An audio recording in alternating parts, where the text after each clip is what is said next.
DGP MR Ajith കുമാറിനെ കുറ്റവിമുക്തനാക്കിയുള്ള vigilance റിപ്പോർട്ടിന് മുഖ്യമന്ത്രി പിണറായി വിജയന്റെ അംഗീകാരം.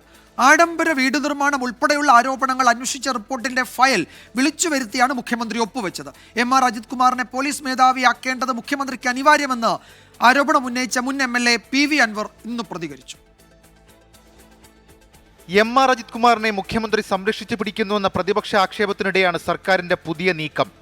അനധികൃത സ്വത്ത് സമ്പാദനത്തിൽ MR അജിത് കുമാറിനെ കുറ്റവിമുക്തനാക്കിയ വിജിലൻസ് റിപ്പോർട്ട് മുഖ്യമന്ത്രി അംഗീകരിച്ചു.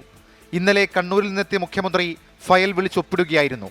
കേസെടുക്കണമെന്ന DGPയുടെ ശുപാർശ തൊടാതെയാണ് ക്ലീൻ ചിറ്റ് നൽകിയുള്ള വിജിലൻസ് റിപ്പോർട്ടിന് സർക്കാർ അംഗീകാരം നൽകുന്നത്. ഒപ്പിച്ചെടുത്ത അന്വേഷണ റിപ്പോർട്ട് കൊണ്ട് മുഖ്യമന്ത്രി അജിത് കുമാറിനെ സംരക്ഷിക്കാൻ ശ്രമിക്കുന്നുവെന്ന് PV അൻവർ. ഒന്നിനോടൊന്ന് അനുബന്ധിച്ച് കെട്ടി പിണർന്ന് കിടക്കുകയാണ്.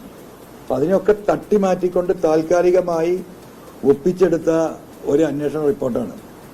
ആ അന്വേഷണ റിപ്പോർട്ടിന്റെ ഫലമായിട്ടാണ് മുഖ്യമന്ത്രി ധൃതി പിടിച്ചിട്ട് ഈ ക്ലീൻ ചീറ്റ് കൊടുക്കുന്നത്. P. വിജയനെതിരെ വ്യാജമൊഴി നൽകിയതിൽ കേസെടുക്കണമെന്ന DGPയുടെ ശുപാർശയും സർക്കാർ മുഖ്യെന്ന് പ്രതിപക്ഷം വിമർശിച്ചു. മുഖ്യമന്ത്രിയുടെ കീഴിൽ പ്രവർത്തിക്കുന്ന പ്രിൻസിപ്പൽ സെക്രട്ടറിക്കെതിരായിട്ട് മുഖ്യമന്ത്രി ഭരിക്കുന്ന ആഭ്യന്തര വകുപ്പിന്റെ വിജിലൻസ് അന്വേഷിച്ചു.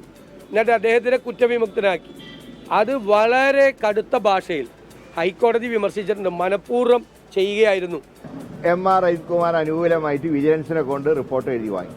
സ്വന്തം DGP എതിരായിട്ട് റിപ്പോർട്ട് കൊടുത്തിട്ട് പോലും ആ റിപ്പോർട്ട് പരിഗണിക്കുന്നില്ല. ADGP MR അജിത് കുമാറിനെതിരെ 4 ആരോപണങ്ങളാണ് PV അൻവർ ഉന്നയിച്ചത്.